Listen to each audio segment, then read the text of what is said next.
On today's wrestling news, there's a major blow to backstage morale. We've got the latest on Kenny Omega after All In. An injured WWE star quietly returns. And has Roman Reigns' SummerSlam match been revealed?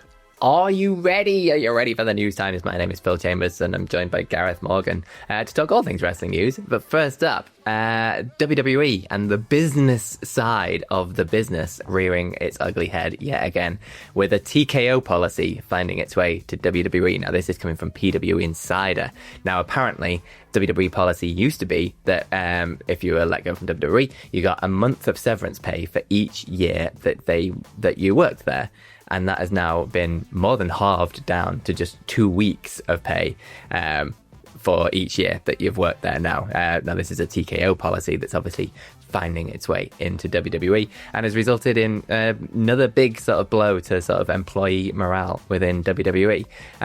On top of this, there is like increased workload for people. Obviously, like in the sort of back office kind of stuff like that, they used to work for WWE, but like a lot of jobs have been merged and combined across the corporation. So they're doing work for not only WWE, but UFC and professional bull riding, which I have only just learned that TKO own as well, and is a thing. So it's not just the WWE work that they were doing. They've had an increased workload. And this is coming on the back from like, I think it was February this year that we reported that there was like further cuts to like employee benefits and like pay rises and things like that. So a lot of TKO things trickling down into WWE, which is, I mean, it's business. It's exactly what's to be expected and what like you could have predicted from the start with this TKO merger, but it doesn't make it any less crap. But yeah, obviously resulted in a dip in morale backstage and sort of in the entire office area of WWE. Yeah, and that's to be expected, really. If you're having your severance pay split in half from the sounds of it, like you're saying there, it is going to affect a lot of people, and because if you are preparing, well, not preparing, but if you're expecting if that kind of thing ever does happen in your mind, you're going, okay, well, if that ever does happen, at least I can be prepared and know that I've got X amount coming in, and suddenly that's just split in half. That's like, oh, that's terrifying. Yeah, and it's not like these sort of big mass firings, I guess. I was looking for a better term for it, but that's about all it is. Like, it's not like they're unheard of within WWE, especially since the TKO, like when any merger happens in kind of big corporate life, there's always going to be crossover between roles, and it might come to a point where it's like, oh, you don't need two people in those roles, so you keep one and get rid of the other one. It's like, it's not like it's unheard of, and so you kind of want to have a bit of a safety net there for things like that. And if that's just been slashed in half, you'd understandably be a bit annoyed.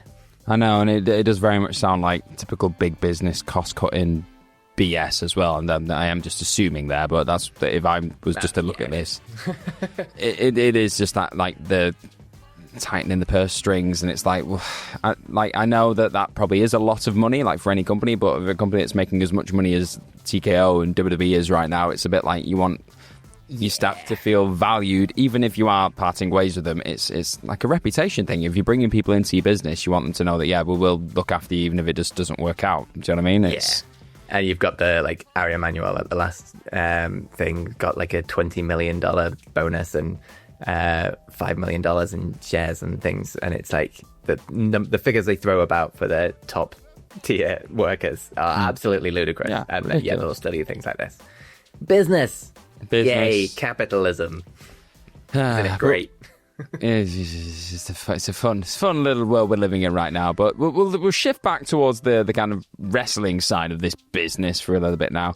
Not much better news, sadly, because obviously a big old thing happened last weekend. We had All In, huge, massive card, great big show. And one of the big marquee matches on that card were obviously Kenny Omega versus Kazuchika Okada. Kenny lost that match and lost his international title in the process. Sorry, my cat's attacking my blue screen. Get off, you naughty thing, naughty girl. Sorry, just the daily struggles of having a little kitten that likes attacking you. Fine, I'm just happy it's not salty for once. Yeah, your cat doesn't attack your surroundings. Or your dog even, sorry. Yes, so it's literally all this in, by the way. Good. Hanging on my back, this blue screen right now. It's going to stay over the rest of the video. So, Kenny lost. Kenny lost that match, and we've not seen him since. He wasn't on Dynamite. There was a lot of talk on Dynamite. Don Callis kept saying that Kenny was dead, kept referring to him as Kenny's dead. And like, yeah, they did get absolutely battered in that match at the end. Going for it again. Stop! Naughty cat. Sorry. Chaos. Love it. So, the key part of this story, Fightful Select have learned that Kenny is taking some time off after All In. They've not heard specifically, like, what he's taking that time off for, or if it's a consecutive, or if it means a consecutive or sporadic absence for him, so whether he's going to keep coming back and going away for a little bit. Obviously, he's just coming back from, like, life-threatening diverticulitis, so maybe it's just, go and have a lie down, Kenny, for a little bit. You've had 10 matches since you've come back. Just have a break, have a minute. But yeah, he is. AEW sources have told Fightful that, yeah, he's expected to take a bit of time off, and he's not the only person, obviously. Samoa Joe's taking a bit of time off. Will Ospreay's taking time off. Adam Cole's obviously revealed that he's going to be out of action for the foreseeable. So a lot of big names in AEW are just not going to be on TV for a while, which is, I know, a little bit sad because it means that we're not going to see these big stars. But at the same time, it means other people can fill those spots for a little bit, get a bit more screen time, and obviously try and grow their profile a little bit. It does say in this report as well that there were other top stars who had planned for time off but ended up staying factored into creative. And that's quite interesting, who that pertains to. We're not sure 100%. Maybe, and this is just me assuming, just trying to like maybe fill in the blanks, someone like Jon Moxley just being on Dynamite straight away after being the big villain that was defeated. That to me like stuck out as, oh, that's interesting. I would have thought maybe he takes a couple of months off now just to kind of lick his wounds, then comes back fighting. He was there straight away. Maybe he was one of the people. We don't know that. There's been no kind of evidence in this that he was one of the people, but that's just the rumours have been wanting a bit of time off for a long time now. Yeah. So it would make sense if it was, but again, we're just assuming that. So yeah, Omega's going to be off for a little while. Yeah, I mean, I'm not against kind of normalising this as a bit of a practice of like coming in and doing a bit of a run and then having a bit of time off and sort of using that as a way to sort of recycle through different people on your roster, especially when you've got so many people on your roster. But I hope this is just a thing of like, this was the plan all along. He'd obviously come back from life-threatening illness. To like, come back, let's just test the waters, see how this goes, do a little bit of a run, like end at a big end point, and then have a bit of time off and kind of reassess where he is for like what he wants to do going forwards. Hopefully it's just that and it's all planned and he's just kind of taking a bit of time to relax and like ease himself into it rather than just going full force into it like Kenny Omega has tended to do in the past. But yeah, in terms of recycling through some top tier guys, it is I think it gives time for people to like get a little bit of a refresh in the fans' mind. It gives a chance for other people to kind of try and step up into those shoes, a little bit more space on the card for other people. And like, yeah, if you can kind of keep that recycling but make it organic and feel okay, I think that's like a good ground for a wrestling promotion to be on in terms of just cycling through your talent and not oversaturating people with someone. Sign of a strong roster as well if you've got the kind of people to fall back on. Yeah. So, yeah, let's see what happens. But speaking of taking time off, someone has come back from a bunch of time off in WWE, and it's Kiana James, and she's kind of quietly returned on SmackDown last night. Now, she was kind of in the background of a backstage segment. Alexa Bliss and Charlotte having a chat backstage, but in the background, Kiana James was chatting with Julia. This seems to be Triple H's new favourite trope, that he just kind of has people talking in the background and sees whether he wants to come back to it at any point. It happens a lot now.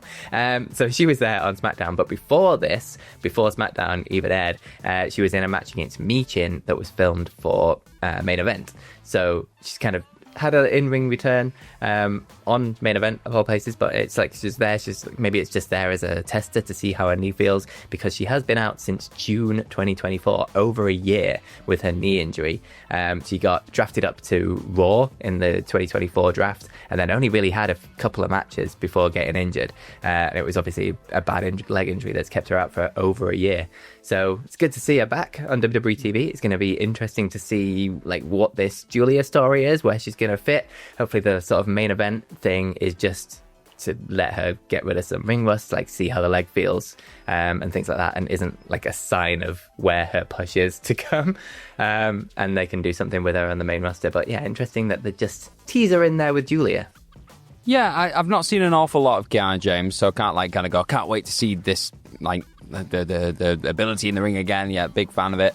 I don't like seeing anybody have to spend any time out, like, due to injury. And what was it, a leg injury? But was it again? Yeah. It completely passed me by, this one. So if she's been out for a long time, I just hope she's back to full health and getting that chance now just to kind of show what she's worth on screen. And if she is kind of thrown in there with Julia or potentially wrestling against Julia, whatever it is, it's a good spot to be in on SmackDown as well. So hopefully it does, work out for her. We wish her all the best. When anybody returns from injury in wrestling, it's a hard old thing getting back into the ring, taking those bumps again. So we just wish her the best. And somebody else who made a big return, obviously, this week was Roman Reigns. Yep, he was back again, doing his typical cycle where he just has a chill between WrestleMania and SummerSlam, pops up for a few weeks, and then he'll go and have another chill, come back again. It's what Roman does. At the end of his name for no reason whatsoever. Why not? He the one for me. He's and he's just earning that money and just popping up and getting the pops, man. He's at a good point in his life. Like, cannot knock it, to be honest. Yeah. So in the latest Observer, Meltz has gone into a lot of detail talking about, like, the conspiracy of the whole Seth Rollins injury. Is it not thing? I made a lot of notes before this video started about it, and I just got lost in them. I just got lost in a sea of Meltzer rambling.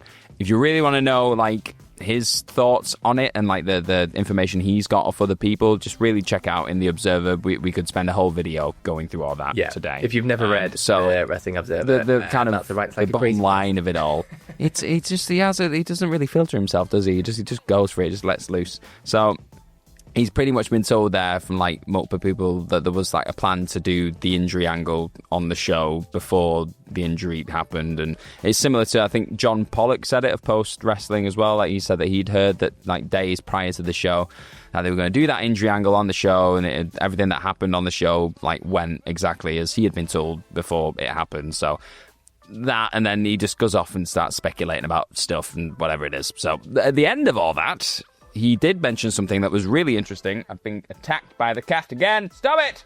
God dang it. Trying to be a really serious news person. It's not working. Never tried to be that. No, I can't be that. That's one role I will never be able to play. So he mentioned that a proposed card for SummerSlam, for the show, he says, from nearly 3 weeks ago, listed Reigns versus Bron Breakker. The same match, or the same match or a tag with Reigns and Jey Uso versus Breakker and Bronson Reed that they did the angle for on Raw. Uso and Reed were at one point earmarked for a singles match on that show. So, I'll try and break that down for you in Meltzer language. It looks like nearly 3 weeks ago that Reigns versus Breakker was, like, there being penciled in. And then maybe they're hinting at doing the Reigns, Jey Uso, Breakker, Bronson Reed thing. He words it so weird. He says the same match that they did the angle for on Raw, but then he mentions the tag match. Make of that what you will. It looks like it's either going to be Reigns versus Breakker or the tag match for me. That's what it looks like it's going to be for SummerSlam. And then potentially, if they do go for the singles match, Reigns, Breakker, it'd be Jey Uso versus Bronson Reed as well, maybe as a singles match. That, in my opinion, splitting those matches into singles, you need as much action as you can, really, across these two shows. Might be the better shout. The starier match is maybe the tag team match, because then you've just got more stars involved with one match and more chaos and all that good stuff. But if you're going to fill out two cards, maybe split it up would be my thing. Also, he says, based on that planned card, that promo was a distraction. So I think he was talking about Seth Rollins pretty much mentioning Roman Reigns and it looking like they were going to potentially have a match at SummerSlam. And the Breakker direction was always planned. Now, if Rollins does cash in at SummerSlam, obviously every single aspect was a work on almost everyone. If he's out for several months, then the injury either happened in the ring or what happened in the ring was planned, as Pollock was told, and nobody was let in on it, and it was a cover for the injury.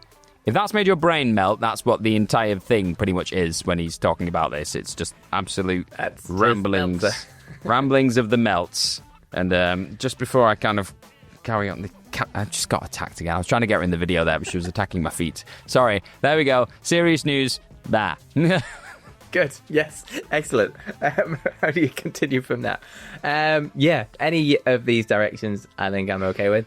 Roman versus Braun is a fun match, although you kind of want Braun to win. Yeah, you do. I think that would be the bold booking direction there. Have him just obliterate Reigns, and Reigns be like, well, gotta get some people together again for War Games. Oh. Well, that's the thing I was going to bring up, like another not technically announced War Games for Survivor Series this year. But it is coming up, and they've been doing it for quite a while now. And if they are going to do it, it very much feels like a sort of Roman Reigns, like bloodline versus whatever Seth Rollins group's called. The freakers. I don't know. The visionaries. The Vision. Was it the Vision? I saw the Vision at one point. I can't remember. And that's it. I am the Vision. But if they're going to aim that way, then you need this kind of reunion of the Usos, which will be a great point in all of that, and like trying to put the band back together. But it's, who else do you put in that match? Like, maybe Roman can get Sami Zayn back in for it, and then, but like, yeah, who do you add to it to get to 5-on-5? Maybe Jacob Fatu. He's pals now with Jimmy. That'd be interesting. Yeah, Jacob Fatu. That makes sense. That'd be a good one. Maybe Solo and one of his lackeys joins Seth Rollins. Why don't you let us know in the comments who you think should make out that? Who would you want if we are heading to War Games of Roman Reigns versus Seth Rollins groups? Let us know who you want them down in the comments below. And whether these SummerSlam matches excite you, and whether Meltzer's writing is just the ramblings of a crazy person. But that is it. Thank you very much for joining us as the cat appears. The little terrorizer for this whole video. You've got your moment now. What do you want to say? Nothing. Shy now, aren't you? Howard. Get on with it. Follow us over in the old social medias. You can follow me at Fill My Chambers on all of them. And then you can follow this guy over here on like 1,000 different handles. So many. I'm at gmorgan04 on X. I don't like consistency. I just keep you on your toes. I'm Instagram at Gareth Moore Graham because I'm punny.